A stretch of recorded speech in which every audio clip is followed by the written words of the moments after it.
Okay, y'all, everybody has asked for it, so I decided this morning, even though I'm not feeling that well, not sick, just bones are hurting pretty bad. I've had surgeries before, and I think I'll go over the bow itself. And yeah, if y'all wondering this, y'all are y'all right. This is the Xtraction Expedition 400. Here's all its schematics off the box. Everything y'all would need to know about it. Volts. I'll go over its cons and its goods and its bads that I've experienced, and we will run with that, and we will go from there. But anyway, but yeah, let's get into it. I guess I'm holding my phone. I can't find my chest mount for my phone. I got one for the phone and for the GoPro. So I'm not exactly sure where the phone one is. I know where the GoPro one is, but I don't know where the phone one is. So you just have to bear with me. So in my experience in the last 2 years I've had this, it's a great bow, don't get me wrong. It's a good, if you're looking for something lightweight, something for your kids, something to just, something to start out with, or something just to creep on. It's a pretty inexpensive bow. It's not I mean, it will drop a deal.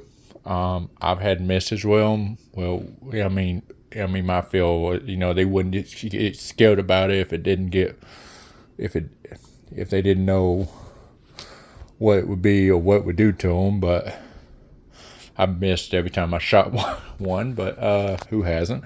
Anyway. Overall, it's a good lightweight bow. It only weighs about, put together, it says overall weight 77. Put together, I would say it weighs about 10 pounds. 10 to 15 pounds overweight. The strap did not come with it. I bought that at a yard sale. So I put that on there.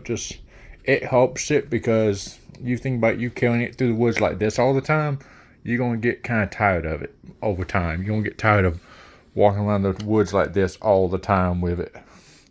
And we go through a lot of brush when we walk. Think of it, that thing is getting loose. Yeah, that's getting loose right there. I might have to tighten those up. They got loose over time, so I guess I have to tighten those guys up, but whatever. That's fine. It's fine for the yield. It stays hanging up the entire time, so... Somebody asked me, does the lines rub? They do not. You can see it has like a little rubber thing in there that's got both the lines by the arrow. That is just dirt. It's not rust, I don't think. I hope it's not, but it is a carbon string. But there you go. But no, I have not had them break. I've had this one break one time since I've had it, but it's mostly been because I was not using the proper arrow. Well, I was using, let me phrase that, I wasn't using the arrow correctly. I was using the proper one, just wasn't using it correctly. Like, you have to make sure this clip snaps onto this line perfectly, like that right there. It has to be on that line, because what I had it just pushed in there like this. I didn't have it on the line. So they said what ended up happening with it is that a bow shop told me was that what would happen is that issue is with these lines is that they have a tendency, if they're not clipped on, this bow string will shake. And a lot of times, if it's not hitting something, you're pretty much the same as dry firing. So when you fire it, you want to make sure that arrow is clipped onto that string, so it comes with the arrow, so the string pops off on the force. But anyway, we'll get into the arrows here in a minute. So overall, good condition bow. It has let me see if I can turn it up for y'all to see. It has lights in it, which allows for dimness. Let me see if I can get it to.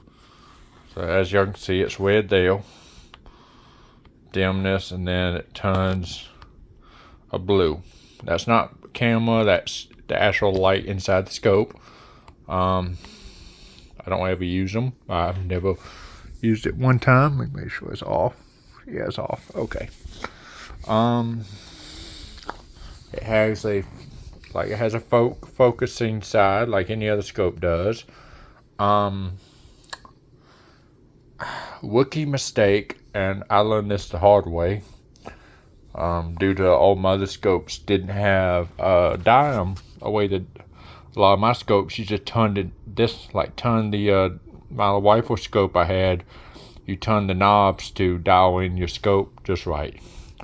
Mine didn't have those silver little buttons in it. This one has, let me get it off, but I'm not gonna mess up the scope, but I'm gonna get it off so you can see. So this one has these on the scope, and these have to be dialed in by flathead or whatever you can use. Me and my dad used a butter knife and a flathead together. Flathead to move it at first, and then butter knife to play with it. He helped me dial it in to about 40 yards. But anyway, get this back on real fast. Alright, there we go, done. Overall, it's a good condition light bulb. For 2 years, it's not bad. The grip, I wish was better. It seems like to me they could have made it more flush to the thing, or made it more comfortable or more stable. This I feel like is excessive. I don't feel like you need this. I really don't. I would love to take it off, but like you see, it's made into the bow, so I'm not worried about it. So I understood what that's for. I'm assuming for you to put an extra arrow at, but I'm not 100% sure what that's for. It don't say nothing in the directions what that's made. Maybe it's just maybe it's their symbol for their Xtraction. The grip is pretty good. That's a good strong grip. Your hand won't move a whole bunch. What else? You have to play. Now the scope does not come pre-attached. It's pretty easy to put together. Like, it's when you get it, this right here is one whole piece. Like, when you get it, this entire thing right here is one piece. Like, this right here will be one piece by itself when you get it. When you buy it in the mail, this will come off as a piece. Like, this would be off of it. What else? This is off of it. This ain't on it when it comes in the mail. This ain't on it. It comes in pieces, but it's pretty easy to put together. Now, the cons of it, and that's just my preference. Y'all don't have to do this, but what I don't like about it, but I'm not worried about it. It's not a giant deal. It doesn't affect the bow. It doesn't harm it in any way. See, am I losing my voice? But my thing is, I feel like the scope they could did better on, because the scope lens is real small. I don't have a measuring tape in here with me, so whatever. I was gonna measure it, but a 4x32 for this bow. It's good for a practice scope, but for hunting reasons, I wish it had a little bit of a bigger lens in the back. Me personally, it's hard because you have to look at it look down at it a certain way to see all the way through the scope. Let me see if I can position it so you don't see what I mean. Let's see if we would. So there you go. That's like a downward angle. Let's see. I don't know if it helps any, but it probably won't. Probably be hard for y'all to see that the crosshairs in that. But whatever. But y'all see what I mean. It's pretty. It's not exactly that. The string and the weight development, I'm fine with that. I wish there was a way to decock the bow without having to shoot it. So that's my thing. It would, my defense, it'd be better for us if it wasn't such. Like, the only way, I've talked to 3 bow shops, I even called it Expedition, and they are against you holding the string and pulling that trigger. They say if you hold the string within 400 feet per second, you're likely to break your fingers because it's firing all pressure off at the same time, because you're pulling back a 180-pound draw weight at the same time. So you're pretty much pulling back the weight of a 21-year-old person, or male, female, or whatever. But it's not like a bow. You're only pulling back 50 to 100 pounds on a standard compound bow. I know because my compound bow is only 80-pound draw, and I can release it with no problem. I hunt with it once a year. I don't hunt with it too often. It hurts my shoulder. That's why I bought this. I can't hold back a bow anymore. I can't pull the draw back and hold on to it for long periods of time. So that's why I hunt with this. It's not about, I love hunting with my bow. It's just, it hurts my shoulder after about 10 minutes of holding the string. It's hard to get in. I've held it. I used to hold it back for 10 minutes waiting for a shot at a deal, and I can no longer do that. So, shoulder's pretty messed up. No scars or nothing, just I've outshot it 100 times and I've wore out the bone on it. Anyway, we're moving on. So, overall, I think the scope would be better, and the trigger, I feel like, is a little over excessive, if I'm being honest, y'all. The trigger, I think, is a little, like, okay, so y'all see it's a little loose heel. You know what I mean? That's fine. But my issue is, it's not as easy. Like, if y'all try it out, y'all can try it out, and y'all should be able to turn it to Amazon if y'all don't like it. But that's what we bought ours. I'll put the link to it, to the one we bought, down in Amazon description. We didn't buy it off of a Xtraction Expedition website. We bought it off of Amazon itself. But this, honestly, some part of me wish the trigger was a little bit more sensitive. So when it's loaded, when you're ready to go, it's not a gentle squeeze to shoot it. I almost have to pull it back real hard to make it want to shoot. It's really a pain in the neck, because see, look, even at full pressure right now, I'm not even bothering it. So it's in fire mode, but still, you understand what I mean. It should be easier to draw back, and all that pressure, like, honestly, you can feel the weight of that string when it's caught back. You can feel the weight of that string in the trigger. Like, you really can. You can actually, when you're going to pull this thing back, you can feel that trigger. Like, it's not as easy as this to pull back that trigger. You can really feel it in your finger. If you're sensitive in your hand, you can feel it when you're ready to pull that trigger. But overall, it's a good bow. Now, moving on to the arrows and what I've learned. Let me sit down. My knees killing me.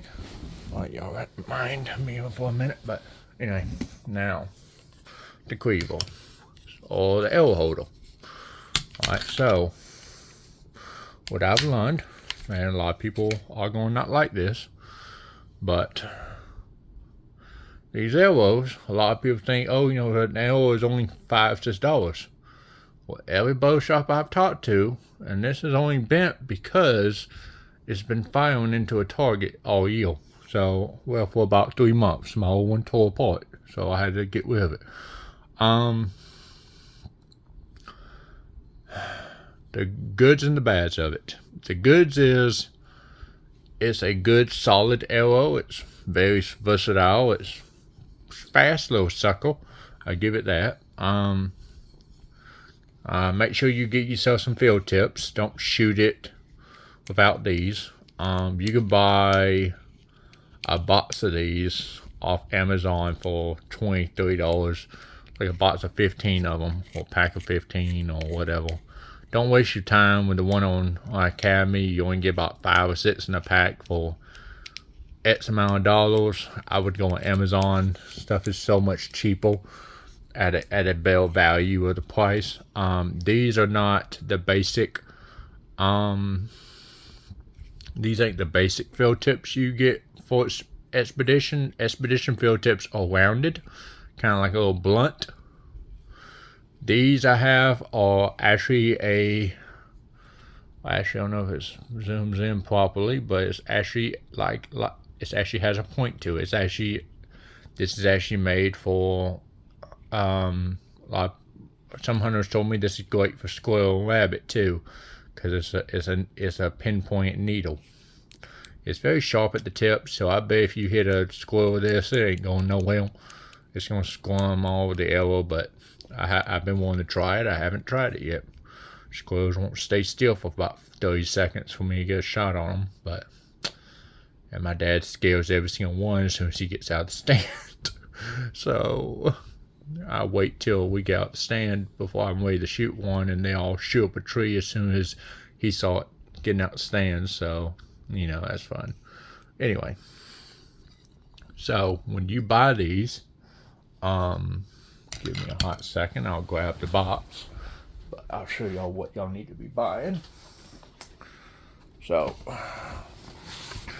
these on Amazon. Alright, so here's your arrows that comes in. You get 6 of these guys when you order them. As y'all see, one's missing. It's actually right here on the bow. I just haven't used it, so here it is on the bow right here. There's the new one. You can tell the difference. But anyway, so when y'all get these in the mail, you can buy these on Amazon. These are the bolts that they tell me that they recommend to use. They are a pretty good bolt overall. Honestly, if you sum up the price of the bolts, just the bolts now, alright, just the bolts. Every bolt you break, and I broke a few of them, because at first I figured just shooting into a mound of dirt or sand was fine at the time, and a lot of times you got your arrow back. A lot of times I'll get it back whole. I'll get it back undamaged, but sometimes I'll get it back with half the arrow gone. It just broke off. So I started taking a bow target with me, or bales of hay, my dad recommends, down there, and shooting them into a bale of hay to stop them or slow them down at least. But anyway, just a box of bolts, now, just a box. Or how to say this easy? It's $60. You heard me. I pay $65 after shipping and handling with Amazon. Even though I get Prime, their tax is what gets you, and their fees, but it is basically $10. How is that? It's $10 and what, $1.25 an hour, if I'm guessing right, something like that. If I'm assuming that's correct, somewhere along that ballpark. So that's $11.25 an hour. So that means you break one arrow, that's gonna cost you $11. Cause you gotta replace it. Now you ain't gotta replace it. When you buy it, it comes with 5 arrows. It literally comes with 5 arrows to start you out. Now, are they ready to shoot? Yes. You can have this thing out the box, ready to shoot in about 2 hours. Now, moving on to the broadheads. Now, I use Rage. I've used those broadheads that come apart into 4 different pieces. I've used them. I hate them. I do not like the broadheads that come apart. These do come apart, but I bought these all at a Academy. It's a pretty solid tip, pretty sharp at the tip.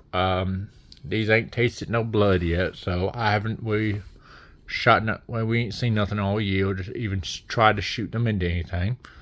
So overall, but they've held their edge throughout the entire year, through the rain, through the wind, and everything. I have not washed them, sprayed them off, anything. But through all the trips we've done, they stayed in pretty good shape. There is some patina, like there is a little bit of rust on the tip, but I'm not too worried about that. As long as they do their job and they go into the animal and hurt it, kill it, I'm fine with that. But same time, now when you get these arrows, there is a spot in the bottom of the quiver for your arrows to sit. If y'all have any other questions, just give me a shout out.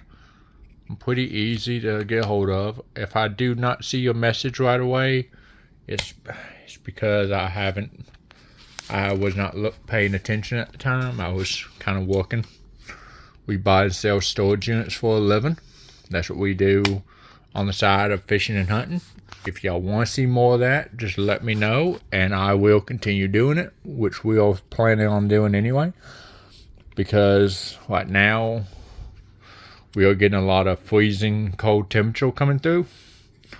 And I don't mind the cold weather. I really don't. But being out in a boat that has no flooring, just bare aluminum, and you're pretty much fighting the coldness of the boat with the coldness of everything else.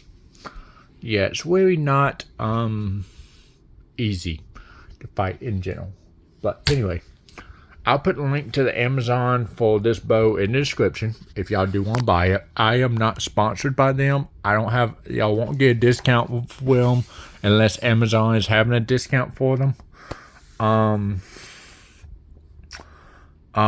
So they do make one that has a cocking crank.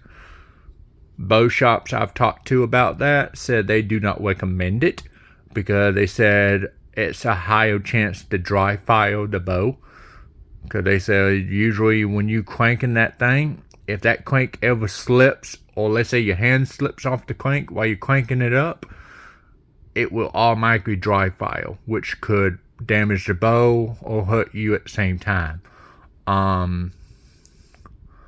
I've seen reviews on these with these things coming off, but a lot of it is probably because that they don't tighten it down all the way. If you leave these things loose or something, I can see them hurting you or causing some kind of damage to the party. But I make sure everything is tight as I can get it before I put it together. But anyway, yeah, if y'all have any other questions, let me know. Here's one last look out before I put her up for the year. I'm gonna go hang her up in the she hangs right here in the room on the closet up on the shelf until she's ready for the next year. But when you get this bow, it comes with two chapstick bottles. One has wax in it. The other one has like a lubricant. The wax, they told me, is good for your bow strings when they are starting to flare up, like mine right here are starting to flare down here. So I'll put a little wax on them just to help strengthen them and give them make sure the lubricant up. This right here on my whale is actually the lubricant I put on it. So as you can see, I can pretty much rub the lubricant right off with one finger. Yeah, that's pretty much all it is dirt and lubricant at the same time. Anyway, but yeah, that's pretty much it. But outside of that, if I was going to rate this bow right now, I would give it probably an 8 out of 10 for being what it is. Like I said, I like the bow. It's good to put, but outside those little tiny details I've said in the video about it, about the cons, would be the only things I would change if I was Expedition. I know it will probably interfere with the safety of the bow, but honestly, if they made the trigger just a little bit more easier to pull when it's on weight, like if the weight didn't bother the trigger as much, maybe a spring or something in the trigger to help it. I have a feeling the trigger is just a solid piece of plastic. It wouldn't surprise me, but it probably ain't. Who knows? I'm not taking it apart to find out. But anyway, so, but anyway, like and subscribe. Let me know if y'all want any other video going through. Want me to describe anything or whatever. If this answers all your questions, let me know down in the description.